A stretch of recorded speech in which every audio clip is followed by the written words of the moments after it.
Tormenta en el Senado. Los demócratas presentarán un proyecto de ley para codificar el derecho al aborto. Los republicanos dicen estar listos para rechazarlo y echarlo a la basura. Indigna a neoyorquinos el arresto en el metro de una humilde vendedora ecuatoriana a quien le decomisaron su mercancía. Su delito, tratar de ganarse la vida para alimentar a su familia. Macabro hallazgo de bolsas con cuerpos descuartizados en las calles de la capital de Colombia. La investigación condujo hasta una casa de masajes que en realidad era un centro de tortura y de muerte. Así comienza su noticiero Estrella TV.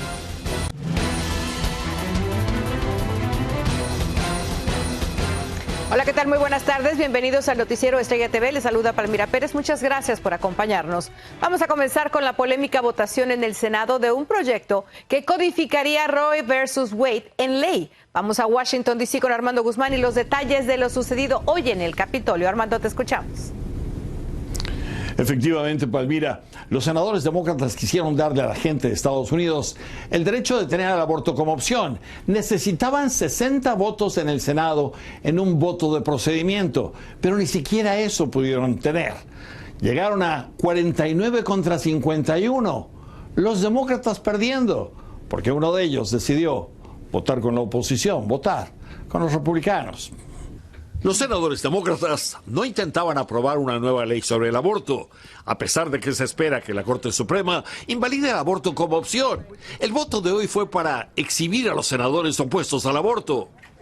Vote to protect the fundamental rights of women across the country, or stand with 5 conservative justices ready to destroy these rights in one fell swoop. When we're talking about abortion, we're talking about the killing of human beings, innocent human beings. Los demócratas intentaron toda la semana reunir los 60 votos necesarios para hacer al aborto una opción legal para las mujeres estadounidenses. Pero esta tarde, antes de la votación, se dieron cuenta que no solamente no tendrían los 60 necesarios, sino que ni siquiera tendrían a todos los 50 senadores demócratas con ellos. And we don't have 10 Republicans, even if we had every Democrat. El desertor fue John Manchin. It is not Roe v. Wade codification, it's an expansion. Dos republicanas moderadas, la senadora Susan Collins y Lisa Murkowski, tienen un proyecto de ley más estrecho que legalizaría el aborto. I am not going to be supporting it. I'm supporting the codification of Roe. Mientras eso ocurre en Washington, en miles de agencias de adopción a través de Estados Unidos, el aumento de adopciones sigue subiendo. En el 2019 hubo 57.881 adopciones. En el 2020, el último año que hubo conteo, el número de adopciones fue de 66.208, que representa una marca récord. Lo que sigue ocurriendo todos los días ante la Corte Suprema son protestas contra la cancelación de los abortos. Lo importante no es si la protesta es masiva o no, sino el hecho que desde el día que se hizo saber que la Corte invalidaría los abortos, las protestas no han dejado de ocurrir. Trying to scare federal judges into ruling a certain way is far outside the bounds of First Amendment speech or protest. Pero las encuestas muestran que una revocación del aborto aún no motiva a los votantes. Estas manifestaciones de descontento van a seguir. El próximo fin de semana incluso esperamos 30 o 40 mil personas aquí frente a la Corte Suprema. Pero la verdad es que esto solo presiona a los funcionarios que son elegidos. Y los jueces de la Corte Suprema están ahí de por vida. Y todas estas manifestaciones les pueden tener sin cuidado. Palmira. Interesante, muchísimas gracias Armando por este reporte. Y mire, escuche esto, las muertes por sobredosis en el 2021 rebasaron el millón en Estados Unidos. El aterrador total de 107.622 decesos en ese año es un récord desde que los CDC comenzaron a recolectar datos al respecto hace 2 décadas y representa un aumento de un 15% comparado al 2020. Y están alertando a los inmigrantes sobre los traficantes de personas sin escrúpulos que los están abandonando a su suerte en el desierto bajo un calor extenso. Silvia Sánchez está en Sasabe, Arizona, con el reporte. Una vez más, los coyotes siguen haciendo de las suyas, aprovechándose de la necesidad de los inmigrantes centroamericanos. Les dicen que no caminarán por mucho tiempo, solo por algunas horas, pero la realidad es muy distinta. Yo en mi caso pasé 3 días sin comer, solo nomás bebiendo agua de los charcos, de las ciénegas, de lo que había ahí, encontrar nada más para sobrevivir. Víctor corrió con suerte, pero no siempre es el caso, ya que cientos de inmigrantes pierden la vida todos los años en el desierto de Arizona debido a deshidratación y las condiciones del terreno. Las temperaturas son severas, el terreno es extremo y las distancias que la gente tiene que caminar no perdonan. En recorrido aéreo pudimos ver cómo la patrulla fronteriza y las operaciones aéreas y marinas unen esfuerzos para resguardar el vasto terreno y así poder auxiliar a más inmigrantes en áreas de difícil acceso. Muchas veces que recibimos llamadas de emergencia, para mí es difícil aterrizar, pero debido a que yo voy en helicóptero, puedo dirigir a los agentes por tierra. Este es el área de Sasabe en el desierto de Arizona, en donde las temperaturas sobrepasan los 110 grados Fahrenheit o 45 grados centígrados. Es por eso que las autoridades fronterizas se mantienen preocupados y envían una alerta. Para evitar más muertes, se han instalado más de 30 torres de rescate en puntos claves del desierto de Arizona en el sector Tucson, para que las personas presionen este botón cuando se encuentran en malas condiciones o muy deshidratados. Por eso lo tenemos en diferentes idiomas y más aparte el dibujo ese para ayudarle a la gente a entender, ¿verdad?, que es vital esperar. Andan tratar de ahorrar batería de su celular y si se encuentra entre la vida y la muerte, llamar inmediatamente al 911 en vez de a familiares. Desde Sasabe, Silvia Sánchez, Noticiero Estrella TV. Bueno, y mire, los ancianos ya no son el blanco de los estafadores, ahora tienen en la mira a los adultos jóvenes también. Resulta que los criminales llaman diciéndoles que secuestraron a su mamá o a su papá y que si no les depositan dinero a través de la plataforma de pago Venmo, les harán daño, lo que por miedo hacen estos jóvenes. Y mire, funcionarios activistas neoyorquinos se indignaron por el arresto de una humilde vendedora de fruta en el metro, aunque el alcalde pareció defender a los policías. Ángela González está en la Gran Manzana y nos tiene las reacciones. Palmira, muy buenas tardes. Un arresto a una mujer inmigrante que fue llevada esposada porque vendía frutas en una estación del tren justo cuando el sistema de transporte público alcanza los niveles más altos de crímenes graves. Ha reavivado la controversia entre los permisos que se le deben dar a los vendedores ambulantes y los objetivos de la policía. Se llama María Falcón, es de origen ecuatoriano y vendía frutas en la estación del tren de Queens. Tiene licencia como vendedora de comida, pero no tiene permiso para vender. Eso le costó que la policía de Nueva York se la llevara esposada a la comisaría, como se observa en este video, y le decomisaran su carrito de ventas y desecharan toda su mercancía. Yo lo viví hace quizá como 30 años y por la misma causa yo tuve que salir, por la serie de multas y los robos que constantemente tenía. Al no haber trabajo, ¿qué uno va a hacer? La intimidación y humillación que sufren los vendedores ambulantes es consecuencia de una política que tiene limitados los permisos para vender en la calle, y aunque una ley los amplió a más de 400 por año durante una década, los requisitos son extremos.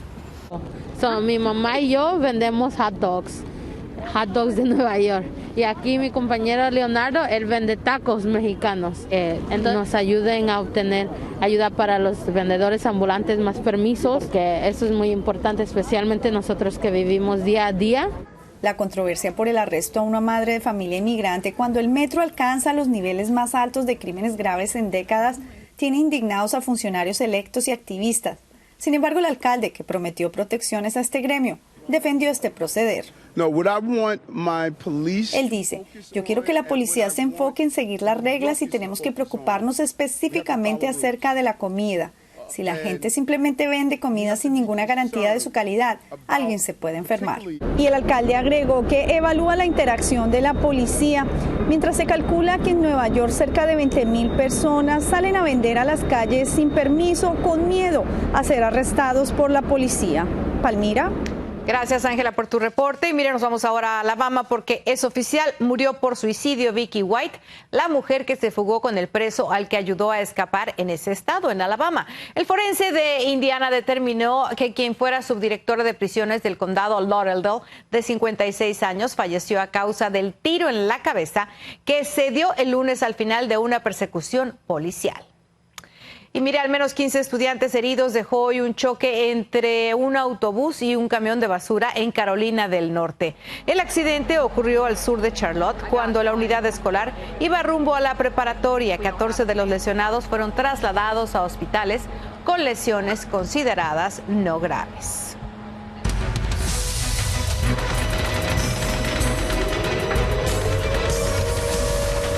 Y al otro lado del mundo, contraofensivas ucranianas en el norte y este de Kharkov hicieron retroceder a los rusos y podría significar un giro estratégico en la guerra. Mientras tanto, en la capital Kiev fueron cerrados los flujos de gas que atraviesan territorio ruso, lo que ha generado preocupación de que se desate una crisis de energía en toda Europa. Llegamos así a una pausa, pero al regresar, otra explosión en Cuba ocurre aún cuando se siguen buscando sobrevivientes del mortal estallido de la semana pasada. Y la Fiscalía de Nuevo León ahora dice que la muerte de una joven desaparecida pudo haber sido suicidio. Y decían que era una casa de masajes, pero muchos sabían que ahí torturaban y mataban a personas.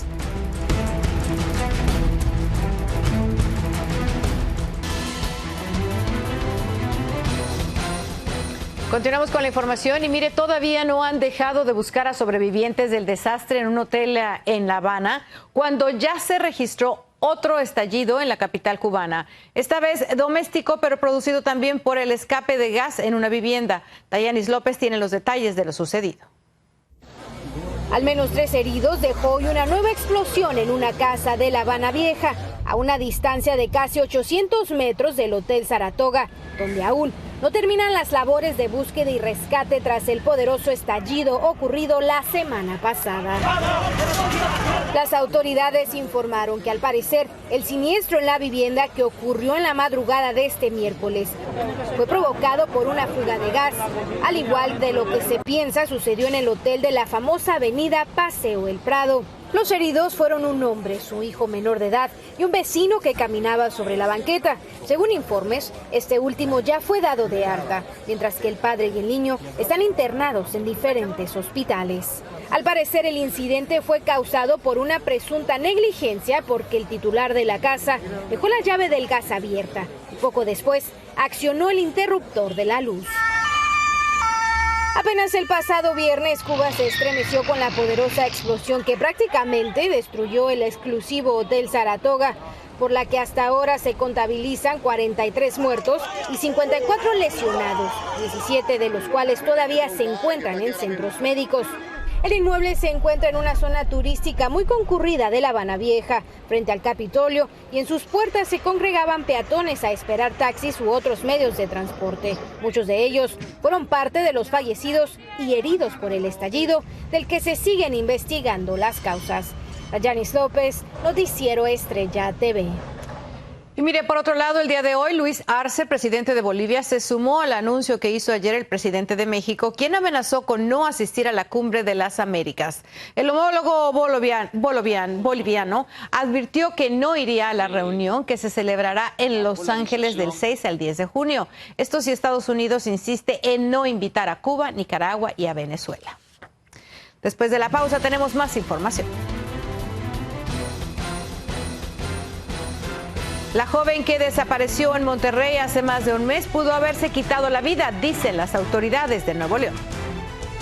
Cuerpos desmembrados, muertos con decenas de puñaladas, es lo que sucede en una presunta casa de masajes.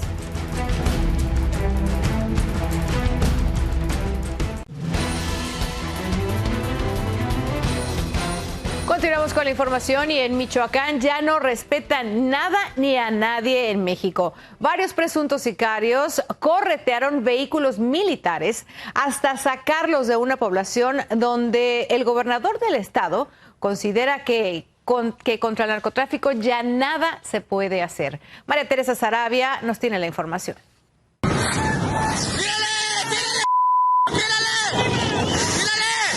Hombres fuertemente armados a bordo de varias camionetas pick-up persiguieron ayer un convoy militar por las calles de la población de Nueva Italia hasta que lo expulsaron del municipio de Mujica, en el violento estado de Michoacán, donde se libra una narcoguerra. En uno de los videos que circulan en redes sociales, se ve a los presuntos sicarios siguiendo en sus camionetas a unos 3 vehículos del ejército, gritándoles insultos, alentados por conductores civiles que circulaban por la zona, mientras que otros se detuvieron a un lado de la vía por temor a que se desatara una balacera. Los hechos ocurrieron sobre la carretera que une Nueva Italia con Uruapan y apenas un día después de que el gobernador Alfredo Ramírez Bedoya prácticamente se rindiera a los criminales al anunciar el fin del combate contra el narco por considerarlo estéril, pues hasta ahora ha cobrado 1.740 víctimas mortales desde el inicio de su gestión en octubre del año pasado. El gobernador explicó que tomó la difícil decisión para concentrar sus esfuerzos en resolver problemas más urgentes como la pobreza y la marginación en la que viven muchos de los habitantes del estado. Ramírez Bedoya también señaló que no quiere perpetuar una situación que no sirve más que para agravar la violencia, pero prometió que trabajará con todos los recursos a su alcance para lograr la paz. María Teresa Saravia, Noticiero Estrella TV. Bueno, y más al norte de México, Yolanda Martínez, cuyo cuerpo fue hallado el domingo pasado tras desaparecer hace más de un mes en Monterrey, pudo haberse suicidado. La Fiscalía de Nuevo León informó que los indicios debilitan la teoría de que fue víctima de un feminicidio.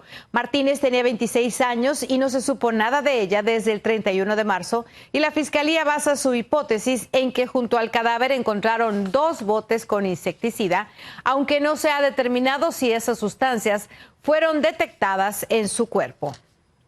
Y un presunto repartidor de Uber Eats aterrorizó a una familia, incluida una niña que viajaba en un auto en la Ciudad de México. Vea usted. Tranquilo, Bodo, que no pasa nada, tranquilo.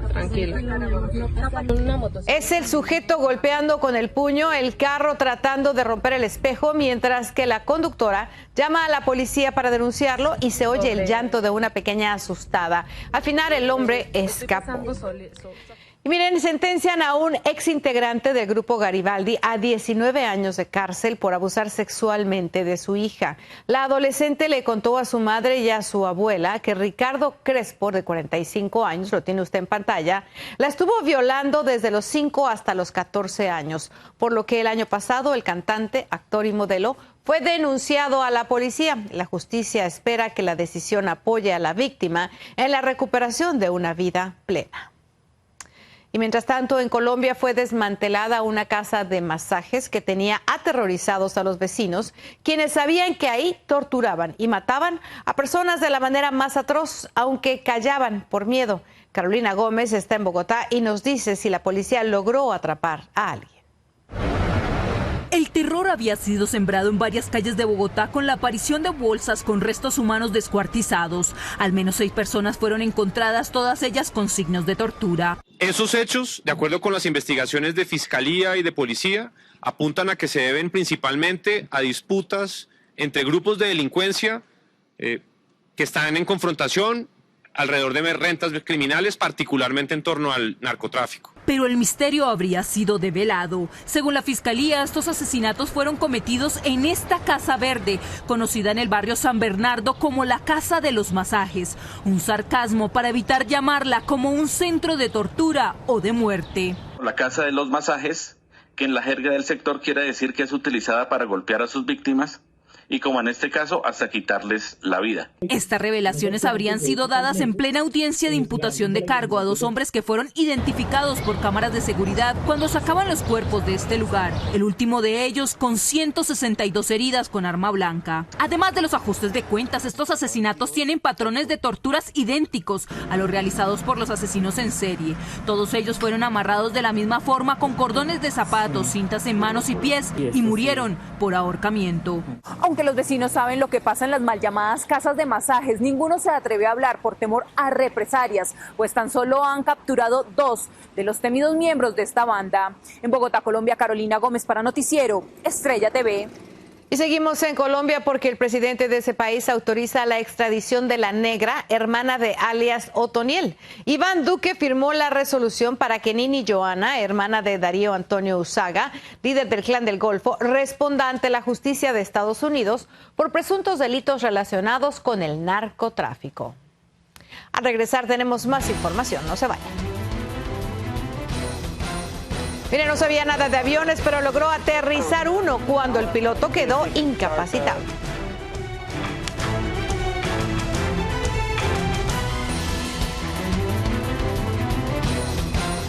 Mire, escuche esto, un pasajero se vistió de héroe al aterrizar en la Florida una avioneta porque el piloto quedó incapacitado. El hombre llamó a la torre de control y contó lo que estaba sucediendo. Un controlador aéreo le dio instrucciones y lo ayudó a que descendiera sin problema junto a su acompañante en el aeropuerto de Palm Beach. Qué buena suerte tuvieron.